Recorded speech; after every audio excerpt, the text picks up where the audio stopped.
Today I'm joined by an absolute icon of British television, a woman whose portrayal of the timid yet endlessly endearing Mavis Wilton made her one of Coronation Street's most beloved characters. Over the years, she shared scenes with the likes of Rita, Derek, Norris, and even a few budgies. And now she's back on our screens in the heartwarming short film Sleepless In Settle. It's an absolute privilege to welcome Thelma Barlow to the podcast. Thelma, thank you so much for joining me. Oh, lovely to meet you, Michael. Really lovely to meet you too. Tell me about coming out of retirement to film Sleepless in Settle then. How Mm. did you come to be involved in this film? I had no intention of working again, but there was a friend who had written quite a lot of things, and I'd seen two of her short films. She's an actress and a very good one, Mm. Judy Flynn. And she said, could she write something for me? And I was delighted when she set about it. I don't think I hesitated at all. I thought, yes. and, so she wrote this lovely piece, and we talked about it quite a lot because we're all Northerners, Mm. she and her husband, Graham, and we talked about it a lot. And we were very much on a wavelength, so that was very good. And well, it just developed, and we did it, I think, about a year and a half ago now in Rye, Hmm. and it was just the best thing ever because I started off in theatre and did about 15 years. Of course, we had the wonderful rep theatres in those days, and I was so lucky to train really in those, and fortunately in some of the very best ones. So it was like being back in my first job in the Oh, theatre with lovely. a lot of young people, and there Yeah. were young technicians on this, and everybody just had this great feeling of trying to do the best they could. And we realize how that sort of does go a bit, fade a bit, but the first thing of just getting getting into it and really pulling together and this wonderful bonding that you make. And Mm, it mm. was so enjoyable, every Oh. minute of It touches on the themes of love and connection, as well as being it. able to leave a little bit of legacy behind as well. How much did those messages resonate with you? Well, very much because at the moment everything is so downbeat. I mean, we have terrible news day by day, Mm. and all the programs on the television are criminals or war or medicals or you just said, oh, just let's have something that is delightful, charming, and make you feel good. And so I think it does. I think, well, from Yeah. the reaction anyway, people say it's one of those things that, there's so few of them now. And maybe it'll start a trend. It would be very nice if it does, because people don't want to be beset with bad story. Well, maybe they do, I don't know, but it's very sad. And this is also, it shows that different generations can be very happy, live happily together. I Mm, mean, mm. quite often people are so busy and they don't have their parents. We have these problems in hospitals of people not being able to go home because there's no one to go home to. Mm. Whereas in my long life, when I was young, it was automatic that you looked after your parents, Yeah. as they got old. Mm. But it's changed so much. And I think it just shows that you can be a very happy old person. You don't have to be miserable. But Absolutely, absolutely. if you're fortunate enough to have good health. Yeah. So in the film, your character, Barbara, tries to find a nice lady friend for her son. And he's not too happy when he finds out that she's been interfering. As a mother, Terrible thing to can you do. sympathize with Barbara still wanting to have a hand in her very much grown-up child's life to some Oh extent? yeah, because you never stop wanting to pick your children up at 62 or 3 and put them on your knee and say, never mind, it'll get better. You never lose that sort of feeling of trying to make things good for them. And Yeah. of course, she's so old that she's looking towards her own end and thinking he's going to be left on his own. Mm. And so it would be nice just to have somebody to do things with. Yeah. Well, I loved how you were getting into a bit of yoga in the film as well. I mean, did you like to stay active yourself with a bit of yoga from time to time? I do, I do. I don't do yoga now. I have two new knees about 22 years ago or something.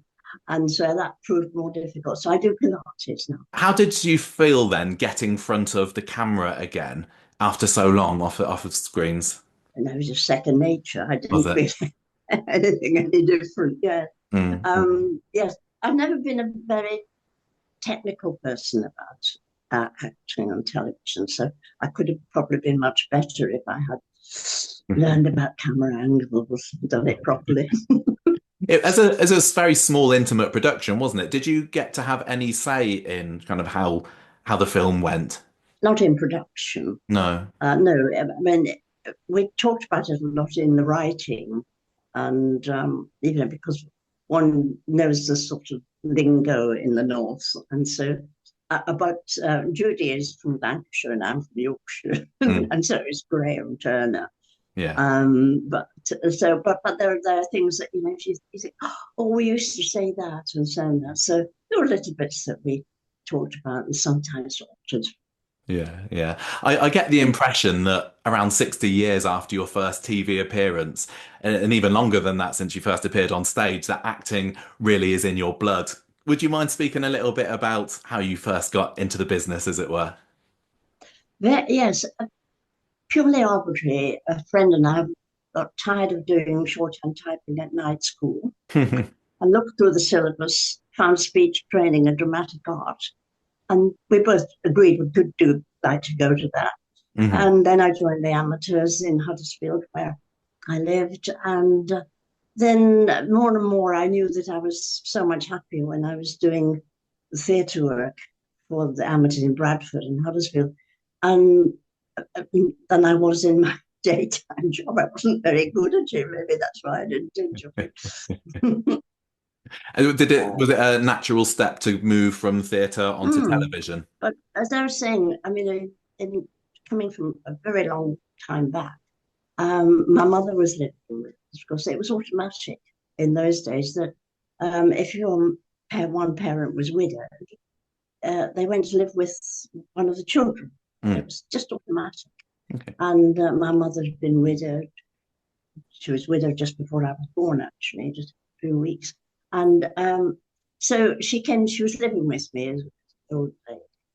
And so it was it was a big, it took 2 years to sort of prepare her for my leaving. But it Mhm. wasn't a thing I should have done. You stay with, look after your parents until you get married, and then she stays with you, or he stays with you. Mm. So it's a very different way. And at the end, I was driven to do that. I didn't know how I could do it. And I cried all the way to London on the train, thinking I'd been a very bad daughter, leaving my mum. Sure, she's never lived alone in her life, so I think she was great. Yeah. But yeah, she did come to live with us. but I was actually driven to do it. There was just something inside me that said I must do it. Yeah. I knew one other person in London, and I got a little bed sit and lived there a year doing my shorthand typing as a temp. Right. And then I got a job in my first theatre. But when it came to Coronation Street, then that was only for a single episode appearance, wasn't it? How did you come Mm. about auditioning for that? It was, I don't know. I thought, oh yes, I do. I'd left. We were living in near Glasgow then, in Lenzie, and a director I had worked with was working at Liverpool Theatre, Hmm. and he asked me to go down to play something, and I did, and I think a casting person from Granada had seen me in that, thought you're after this funny little creature. and I mean, there's not much to go on when you get a script out of the blue with a character like that. Yeah. And so we just had to go for it and do something. Yeah. And Mavis emerged. And then a Yeah. year later, they asked me back for another episode or two episodes or something. And it was Emily who got married. Mm, mm. I went to her engagement party and got a little drunk. Yeah. Um, And then, yeah, then went back. And they tied me in with conversation with Graham Haberfield, and he was a character that was established, and he was very sharp, Yes. different, you know. So, Yeah. and they obviously thought there's something to be got out of this. Mm. And then another year on, and they asked me back for 3 months. So they Right, were and then really it built from testing there. me. Had And you watched much Coronation Street before you got the part no, in it it? was, well, working in the theatre, of course, I hadn't, and I wasn't recording. Mm. And then it was, excuse me, it was sort of going on, but I didn't, I suppose I was putting kids to bed at about that time Yeah, of the night, things like that, you know. yeah. It's very frightening to go into, oh, I a bet. new girl Yeah, who yeah. everybody's so new. There were only about 25 people in it, I think, then. There's about 80 Mm. now. Mm. But just to go in, I had it as soon as I knew, I was inquiring for the job and got it. I watched it as much as possible, and that's these people, and they were together all these years, and they knew each other very well, and so I was very Yeah. frightened.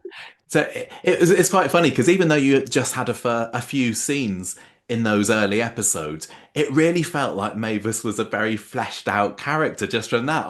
I rewatched it again the other day, and you can just Yeah. imagine what sort of person she was from those few scenes at the Oh, engagement good. party. I must have hit it right. I think you did. So is it just because did it make such a good impression then, and that's why they decided to take you on as a regular a few years later? Yeah, I suppose so.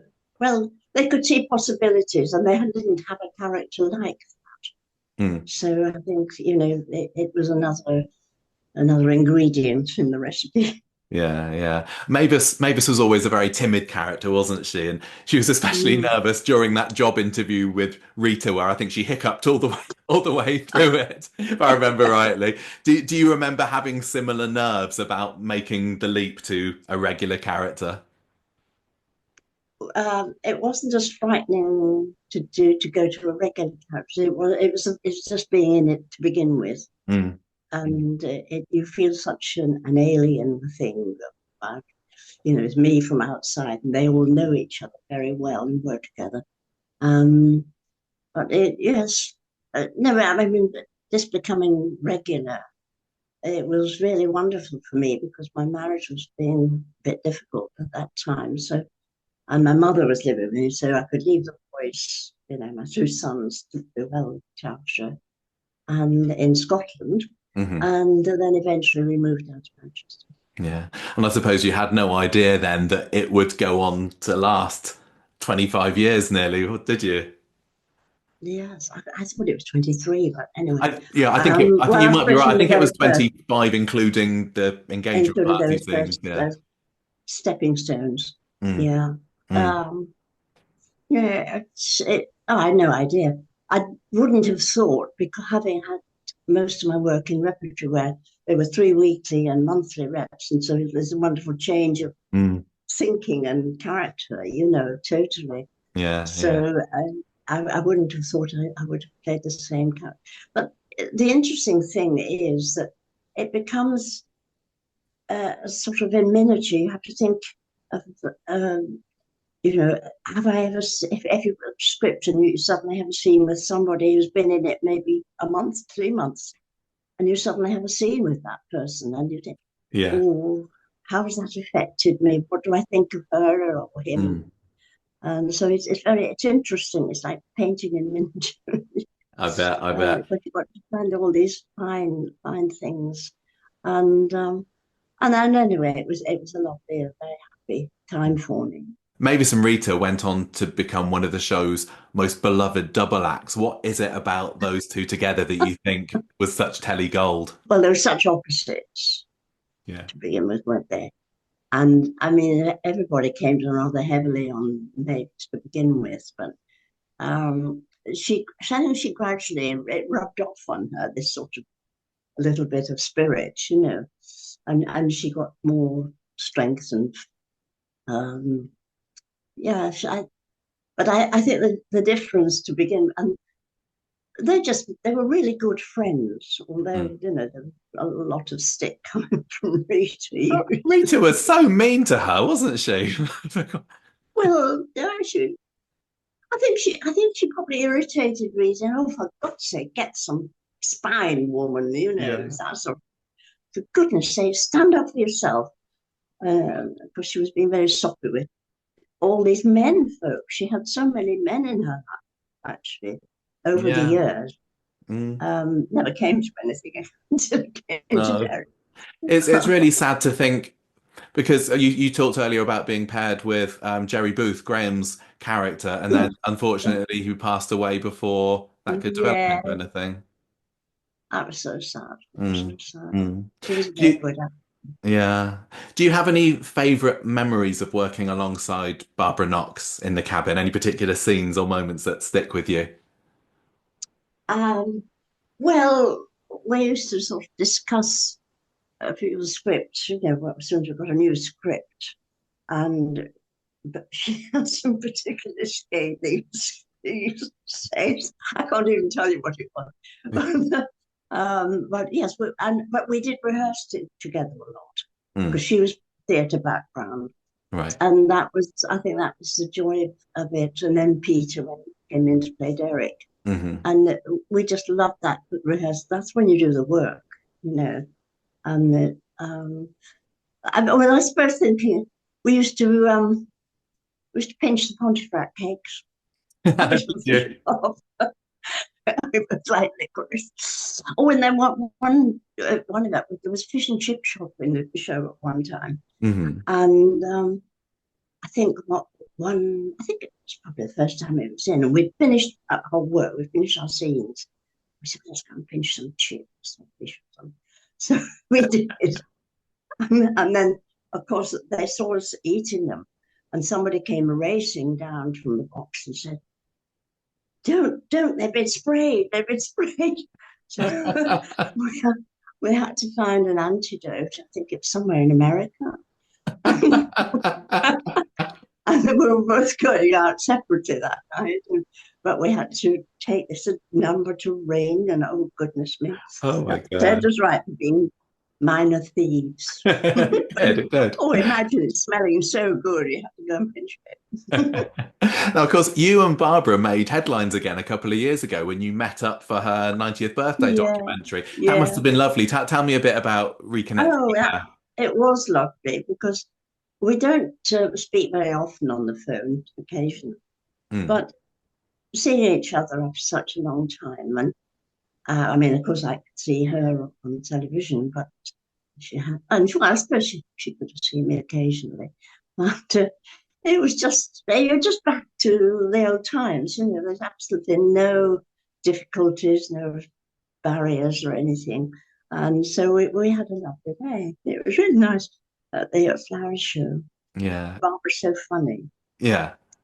Yeah, I it's must still say. it's still a real treasure in the show as well. It's lovely that she stayed on for so long. Do you ever get any kind of twinges of regret about when you left, or does it feel like that was the right time for No, it was the right thing for me. you? Mm. Absolutely right. And Helen's just left. And Yes. it's probably the right thing for her too. Mm. If you just know, I think, when you want to go. I Mm. couldn't be doing it now. But no, it was. I just felt I had to get back to theatre. I wanted to do theatre again, Mm. and that happened, fortunately. We were Um, talking earlier about how Mavis got more of a backbone as she went through, and one thing I really liked is after Derek's funeral, they gave you the opportunity to stand up to your neighbours who had been making fun of you. Were you yeah, glad that that she was a had good that scene, chance? wasn't it? That Mm. was a really good scene. I quite like to see that again. Yeah, it was because I think she changed when she met Derek and Victor, of course, the Victor big Pendlebury, rivalry. yes. Um, I love Peter Baldwin. I had worked for in the theatre Oh, really? over twice before. Yeah, so it was lovely when he came into the program. He was such a nice man, What are some and memories that you've got of working with Peter on the show? Peter. Well, again, I'm laughing a lot, but and I loved his sort of indignation as a character. It could get so pompous. But I think, and his by meeting him, she became a shrew Mm, in the end. The mouse was shrew, because she could see he needed to stand up for himself on occasions, and mm. his bombast could be blown apart just like that. Um, but he was just such a kind and dear man, and and that was very happy with Barbara as well. We had nice things to do, Mm, um, mm. a lot together. Yeah. A lot of the time that Mavis and Derek together, they were the butt of the joke of so many of their neighbours, didn't they? Des Barnes in Yeah. particularly. Did it bother you at all, or did you quite like playing the underdogs? Well, it gave us a lot of comedy to play. Yeah. That's what I liked about it, I Yeah. suppose. Yeah. I mean, when I think back to the Des Barnes? Did you say Des Barnes then? Des Barnes, yeah. Des Barnes, yes.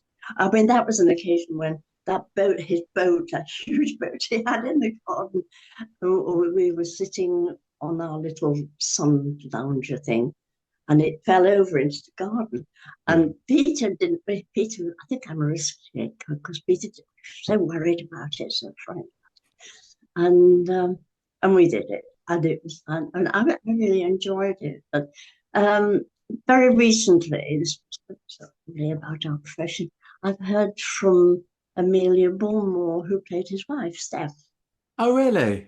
and we haven't spoken well since she left. Yeah. In the 90s. So for 30 years, so she's going to come down to see me. That's And lovely. That's oh, lovely. I love that happening. Yeah. Yeah, the Barnes versus the Wiltons was classic. When I think back to the Wiltons, there's so many funny scenes and stories. The gnomes being stolen, the aphrodisiac Yeah. parsnips, that iconic waterbed scene Hey, with Reg and Maureen.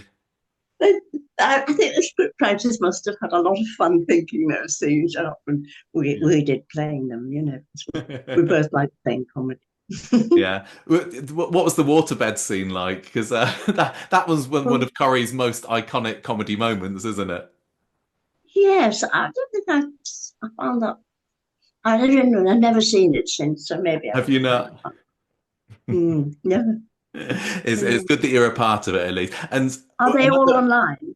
pardon? All Oh those yeah, things on? they're all online. You can watch them, Thelma. I think you need to go back and watch some of them. You just relive some of the glory days, or stick on Yeah, ITV3 at yeah, least. it'd be fun, wouldn't it? Yeah, I I love the also film love. we did. Sorry, I was also we going to say comedy wise, something that made me laugh so much. Do you remember when they brought in Victor Pendlebury's wife Yvonne, who was like a spitting image of Mavis? I remember he caused a lot of problems, didn't Yeah. he? Did you mind being a bit of a caricature and then taking you and then taking it to the extreme? I must look at it again to remind myself. I mean, And speaking of caricatures as well, I must ask, what do you think of Les Dennis's portrayal of Mavis? oh, I loved it. It Yeah, was so. His was. I mean, quite a few people did it, but did they? his was the best. It was very accurate, and we met Liz Dawn, who played Vera. Hmm. We met at some event, and they came up to us and said, "Hope you don't mind, but we're playing you two characters in a show we're doing." And I said, "Oh no!" Anyway, I couldn't go to see it for some reason. It was only on another week, and I think I was booked up or something. But Liz saw it and said how good it was, and I did see him do it, of course, later. And he was very, very, I mean, he did caricature it. And I didn't realize she'd said, I don't really know, as much as, as to make it per se. I think Les has definitely said it a lot more than Mavis did. It was funny because I was watching some of the old episodes a few years ago, and there was a Christmas Day episode, and Mavis says it, and me and my wife looked at each other, and she said, "Ah, she said I don't really know." Les said it.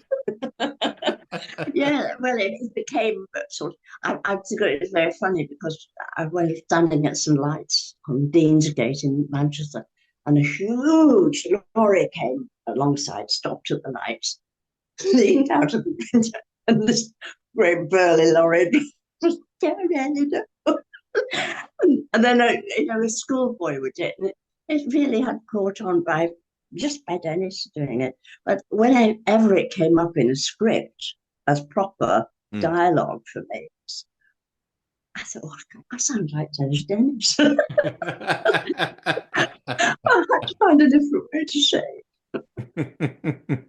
So you've said in countless interviews that a return to the cobbles for Mavis is quite unlikely. You'd have to get a really good script for it. Have they tried to tempt you back over the years? And yes, a few things have come up, but no, I mean it was a wonderful part of my life. I'm so grateful for it, because I could become independent at the right time in my life, and what actors, very few actors get as much work as that. I've just been so lucky to have that more.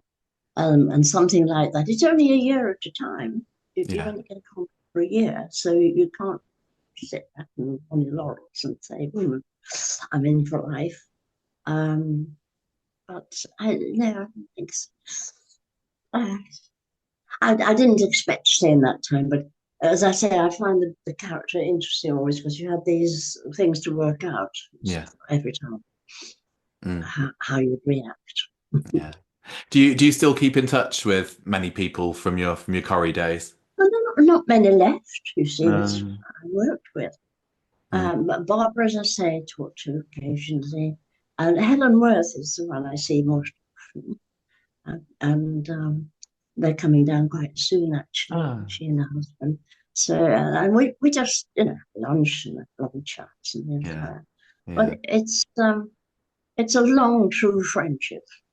Yeah, lovely. And, those are so supporting. I think friendship is wonderful. And has Sleepless in Settle revitalized that acting bug again for you? Can you see yourself taking part in any other projects in the future? Only if it promised to be as good as that. I mean, to go into a big studio, I don't think I know what to do, because it would be such a responsibility on my shoulders. I'm not prepared to do it. No. But I'm very old. Sleepless in Settle is great, and I do urge anyone who's listening to this or watching this to go and watch it. It's such a lovely comedy. I enjoyed it so much. And what are you kind of hoping for in terms of success for the film? Do you just want people to see it? Yes. Well, I think it's just such a nice story. It's the story that I think is so charming and warming, and we get little enough of it. And maybe the whole cycle of the world is going round. It's so awful at the moment. Maybe we're coming back to nice things, but and trying to be kind and fun. But a smile, just smile at people and be switch that miserable face off and finding everything awful.